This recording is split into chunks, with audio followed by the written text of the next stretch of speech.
സിനിമയെ സംബന്ധിച്ച് ഒരു സിനിമ സക്സസ് ആകുമ്പോൾ ആ സക്സസ് നമ്മൾ അതിന്റെ ഒരു പാർട്ടി നടത്തുന്ന ഏറ്റവും ചെലവ് കുറച്ചുള്ള ഒരു പരിപാടിയാണ് കേക്ക് മുറിച്ച്.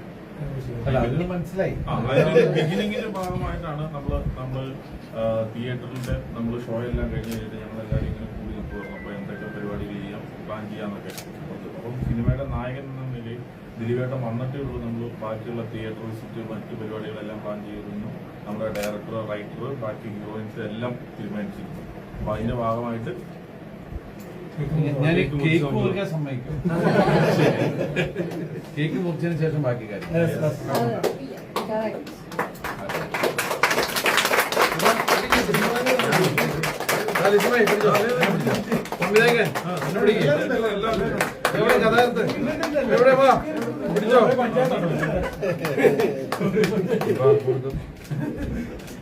എന്തായാലും കേക്ക്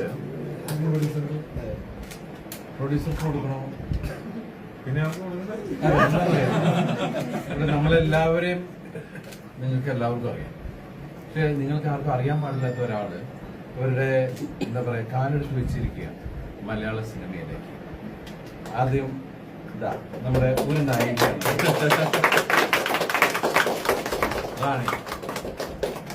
ഇനി അടുത്തത് കാരണം ഇദ്ദേഹത്തിന്റെ രണ്ടാമത്തെ സിനിമയാണ്, അതുകൊണ്ടാണ് രണ്ടാമത്.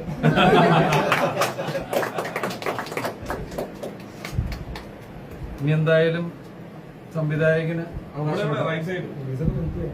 പ്രൊഡ്യൂസർക്ക് കുഴപ്പമില്ല, നമുക്ക് പറഞ്ഞു നിർത്താൻ പറ്റുന്ന ആളാണ്. അടുത്തത് പിന്നെ ഷാരിസ് വിവാദ എഴുത്തുകാരൻ.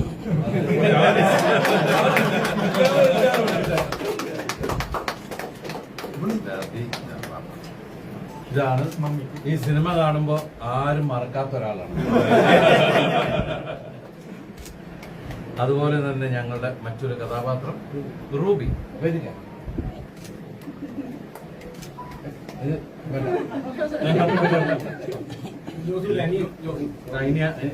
എനിക്ക് രണ്ട് അനിയന്മാരുണ്ട് ഈ സിനിമയിൽ. ഒരുത്തം വന്നിട്ടില്ല ഇവിടെ. ധ്യാൻ ശ്രീനിവാസനാണ്. പിന്നെ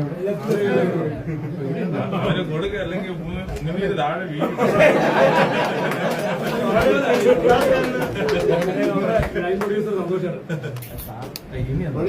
ഇനിയെങ്കിലും ശരിയല്ലാത്തൊരു ഇതുണ്ട്. എവിടെ സനൽദേവ് നമ്മുടെ സിനിമയിലെ അദ്ദേഹത്തിന്റെ ആദ്യത്തെ സിനിമയാണ് അല്ലെ? ഇതുകൊണ്ട് കൂട്ടിയിട്ടായി